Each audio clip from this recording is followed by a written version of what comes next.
ஓம் மகிஜாய் வித்மகே தண்டகஸ்தாய தீமகே தன்னோ வாராகி பிரசோதயாத். இன்றைய பதிவில் மீன ராசியில் பிறந்த நண்பர்களே, வேலியில போற ஓனான வேட்டிகளை விட்ட கதை மாதிரி உங்க வாழ்க்கையில இந்த 2026 நடக்க போகும் சம்பவம்.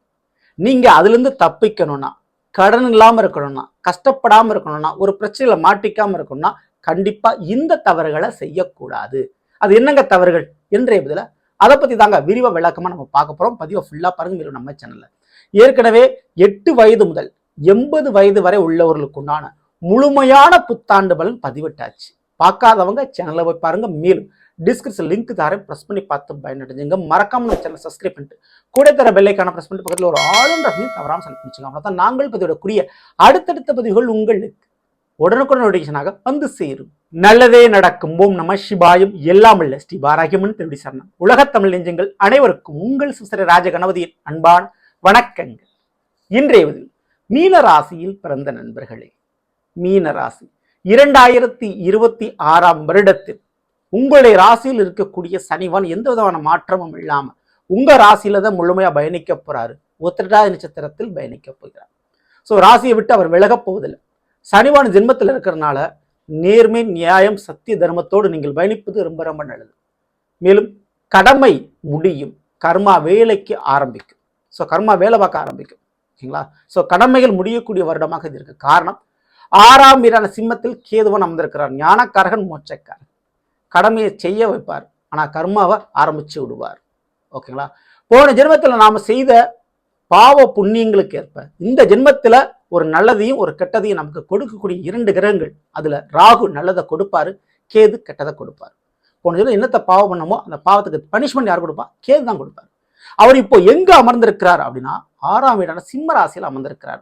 அதுவும் தன்னுடைய நட்சத்திரமான மகன் நட்சத்திரத்தில் பயணிக்க போகிறார். அப்போ முதல்ல இந்த மீன ராசிக்காரங்க கவனிக்க வேண்டிய, அதாவது செய்யக்கூடாத தவறுகள்ல முதல்ல வரக்கூடியது எது அப்படின்னா, நான் ரொம்ப வருஷமா கவர்மெண்ட் வேலைக்கு ட்ரை பண்ணிக்கிட்டு இருக்கேன். சில பேர் குறுக்கு வழியில ஜெயிச்சிடலாம் சொல்றாங்க, குறுக்கு வழியில கிடைச்சிடலாம் சொல்றாங்க. அப்படின்னு அரசாங்கம் சம்பந்தப்பட்ட வேலையோ அல்லது கோர்ட்டு கேஸ் விஷயத்திலேயோ குறுக்கு வழியில் நீங்கள் போனால் மாட்டிக்கொள்வீர்கள். அதுல ஏமாற்றங்கள் அடையணும். அரசாங்க தண்டனை, அரசாங்க விஷயத்துல ஏதோ ஒரு பிரச்சனையில மாட்டிக்கொள்ளக்கூடிய வாய்ப்பு 2026 உண்டு. அப்ப அரசு துறை சார்ந்த எந்த ஒரு விஷயமா இருந்தாலும் கவனத்தோடு நீங்க செயல்பட வேண்டியது அவசியம் இந்த 2026. ஓகேங்களா? ஸோ 2வது விஷயம், கடன் கொடுக்க கூடாது. கடன் வாங்குவதையும் தவிர்க்க நல்லது. இந்த 6ஆம் வீடு எதிரி கடனை கொடுக்கக்கூடிய வீடு. கேது அமர்ந்திருக்கனால கடனை கட்டுப்படுத்துவார். அதுல எந்த மாற்று கருத்துல கடனை முடிச்சு கொடுப்பார். தேவையில்லாத உங்களை கடனை வாங்க விடாம எவ்வளவுக்கு எவ்வளவு ஹோல்டு பண்ண முடியுமோ அதை நிப்பாட்டுவார் கேது. ஆனா நீங்க கடன் கொடுத்தால் அந்த பாசனம் காணாமல் போகும். யாருக்கா ஒரு ஜமீன் கேரண்டி கையெழுத்து போட்டுறக்கூடாது, யாருக்காவது கடன் கொடுத்துடக்கூடாது, அளவுக்கு மீறி கடன் கொடுக்கக்கூடாது. நம்பகத்தன்மை இல்லாதவர்கள் கடனை கொடுத்து மாட்டிக்காதீங்க. அப்படி பண ரீதியான இழப்புகள் ஏற்படுறதுக்கு, கடனாக ஏற்படுறதுக்கு வாய்ப்பு உண்டு இந்த 2026. அதுல கவனத்தோடு. அடுத்து வேலை மாற்றம். எனக்கு இந்த வேலை பிடிக்கலங்க, நான் வேற வேலை பார்க்க போறேன், ரொம்ப ஒர்க் ப்ரெஷர் ரொம்ப அதிகமா எனக்கு வேலை கொடுக்குறாங்க, நான் இந்த வேற வேலைக்கு நான் மாற போறேன், இந்த வேலையை வேண்டாம்னு நான் சொல்ல போறேன் அப்படின்னு இன்னொரு வேலை கிடைக்கிறதுக்கு முன்னாடி இருக்கிற வேலையை விட்டுறாதீங்க. சரிங்களா? ஏன்னா ஜென்மத்தில் சனி பகவான் இருக்கிறார். நீங்க மாறி போற இடத்துல கூட வேலைப்பளு அதிகமாக தான் இருக்கும். அதனால இருக்கிற வேலையை விட்டுட்டு வேற ஒரு வேலைக்கு முயற்சி பண்ணும்போது உறுதியா கேரண்டியா அது கிடைக்கும்னா நீங்க ட்ரை பண்ணுங்க. இல்லைன்னா தேவையில்லாம ஒரு அவசரம் அல்லது ஒரு கோபம், ஒரு ஈகோ அல்லது வேலைப்பளு அதிகமா இருக்குது, என்னால் பார்க்க முடியல, இந்த ஒரு காரணத்துக்காக வேலை மாறும்போது அது வேலையே உங்களுக்கு இல்லாமல் போவதற்கு சான்சஸ் இருக்கு. ஓகேங்களா? ஸோ இதுல கவனத்தோட இருந்துக்குங்க வேலை மாறக்கூடிய விஷயத்துல. அடுத்தவங்க சொல்றாங்கன்னு நம்பி நீங்க வேலையை மாற்றி விட்டுறாதீங்க. ஓகேங்களா? ஸோ அதுல கொஞ்சம் கவனத்தோட நீங்க இருந்துங்க. அடுத்தபடியா எதிரிகளுடைய பிரச்சனை. ஆமாங்க, இந்த 2026 வாண்டடா பேச்சுவார்த்தையில முடிச்சுக்கலாம் அப்படின்ற மாதிரி எதிரிகள் உங்களோட கொஞ்சம் சரண்டர் ஆவாங்க. இல்ல அவங்க என்னை ரொம்ப டார்ச்சர் பண்ணியிருக்கிறாங்க, நான் வாழ்க்கையில இவ்வளவு தூரம் என்னை கஷ்டப்படுத்திருக்காங்க, நான் பழிக்கு பழி வாங்குவேன் அப்படின்ற மாதிரி இறங்குனீங்கன்னா இந்த 2026 பாதகம் உங்களுக்கு தான். ஸோ ரிவெஞ்ச் அப்படின்ற ஒரு விஷயம் வேண்டே வேண்டாம் இந்த 2026. ஓகேங்களா? தேவையில்லாம எதிரிகளை வளர்த்து விடுவது, உருவாக்கி விடுவது வாய்ப்பு அதிகம் உண்டுங்க இந்த 2026. சரிங்களா? ஸோ எதிரிகளுக்கு சரியில்லாத ஒரு நேரம், அவங்களே அந்த விஷயத்த முடிச்சுக்குவாங்க அல்லது விலகுவார்கள். போற, அதாவது எங்கேயோ போற ஓனனை பிடிச்சி வேட்டிகளை விட்ட கதை மாதிரி எதிரிகள் விலகக்கூடிய, துரோகிகள் விலகக்கூடிய இந்த 2026 ரிவெஞ்சுன்ற பேர்ல திருப்பி அந்த பிரச்சனையை நீங்க ஆரம்பிச்சு வச்சுக்காதீங்க. அதே போல தாங்க வேலை பார்க்கக்கூடிய இடத்துல உங்களுடைய உயர் அதிகாரிகள் முதலாளிகளை பகைச்சிக்காதீங்க தேவையில்லாம. ஸோ இந்த ஒரு தவறெல்லாம் பண்ணாமல் இருந்தால் ரொம்ப ரொம்ப உங்களுக்கு நல்லது. ஓகேங்களா? ஸோ இதற்கு அடுத்தபடியா ஜென்மத்தில் சனி பகவான் இருக்கிறார், அதை மறந்துடாதீங்க. அப்போ கண்டிப்பா உங்கள் மீது மறைமுகமான போர் தொடுக்கப்படும். அதாவது உங்களை சுத்தி இருக்கக்கூடியவங்க உங்களுக்கு ஒரு பயத்தை காட்டிகிட்டே இருப்பாங்க.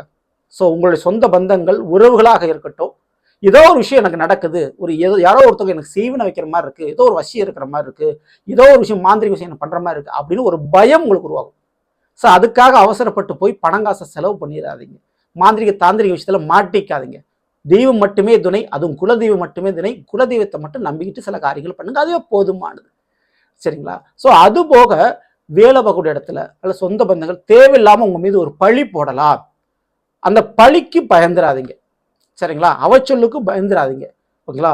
கையில வருமானமும் உங்களுடைய வேலை தொழிலும் நிரந்தரமா இருக்கா, உங்களை விட்டு உறவுகள் விலகாம இருக்கா, அதுவே போதுன்ற மாதிரி வச்சுருங்க. 1000 உறவுகள் 1000 சொந்த பந்தங்கள் 1008 விஷயத்த போலியாக பொய்யாக சொன்னால் அதுக்கு கொஞ்சம் கூட மைண்ட்ல எடுத்துக்காம இருந்துகிட்ட ரொம்ப நல்லது. ஏன்னா மன அழுத்தம் ஸ்ட்ரெஸ் உருவாகக்கூடிய வாய்ப்பா இருக்கு இந்த 2026. சரிங்களா? அடுத்தபடியா நான் புதுசா ஒரு வீடு கட்ட போறேங்க பூர்வீகத்துல அப்படின்னு பூர்வீக சொந்த ஊரிலோ சொத்துக்கள்லையோ வீடு கட்டுறது, அல்லது நான் பூர்வீக சொத்தை வித்துட்டு வேற ஒரு இடத்துல நான் வீடு வாங்க போறேன் அப்படின்ற முயற்சியில் இறங்கும் போது அதுல ஏமாற்றமோ பெரும் இழப்போ ஏற்படுறதுக்கு வாய்ப்பு உண்டு. சொத்து பாகப்பிரிவினை பிரச்சனை ஏற்படுறதுக்கு சான்சஸ் இருக்கு. அப்போ பூர்வீக சொத்து அல்லது ஏற்கனவே இருக்கக்கூடிய சொத்தை வித்துட்டோ வேற இடத்துக்கோ மாத்துறீங்கன்னா இதுல எல்லாம் பிரச்சனைகள் வரும். ஸோ இதுல எல்லாம் கொஞ்சம் கவனத்தோட நீங்க இருந்துக்கிறது நல்லது. குறிப்பிட்டு மாமியார் வீட்டு வழிகள்ல புதுசா ஒரு உறவு நுழையிறதுனால உங்களுடைய வாழ்க்கையில உங்களுடைய விஷயத்துல கொஞ்சம் பிரச்சனைகள் எழும். ஓகேங்களா?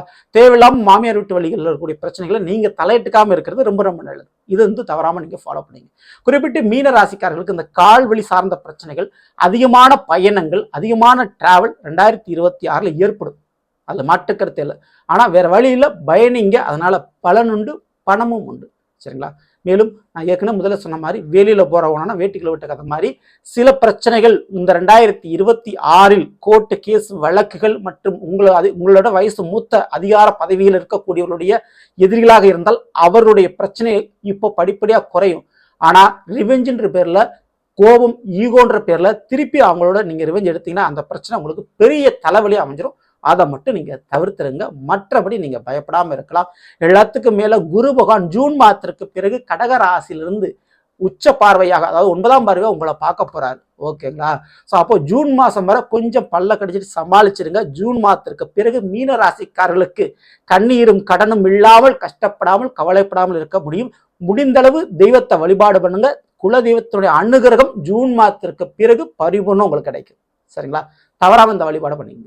ஸோ நல்லவர்களே, நாம் இன்றைய மீன ராசியில் பிறந்தவர்களுக்குரிய பலனை பற்றி நிச்சயமா உங்களுக்கு பயனுள்ள பதிவாக இருக்கும் நினைக்கிறேன். பிடிச்சிருந்த தலைப்பு நண்பர்களுக்கும் முறைகளுக்கும் மறக்காமல் ஷேர் செய்யுங்க. இதுவரை நம்முடைய சேனல் சப்ஸ்கிரைப் பண்ணாமல் சப்ஸ்கிரைப் பண்ணிங்க. கூட தர பெல்லைக்கான பிரஸ் பண்ணுற பக்கத்தில் ஒரு ஆளும் ரசம் தவறாமல் செலக்ட் பண்ணிச்சுங்க. மேலும் அடுத்த சந்திப்போம். நன்றி, வணக்கம். நல்லதே நடக்கும். நம்ம சிவாயும் எல்லாம் ஸ்ரீ பாரகம் திருவடி சரணம்.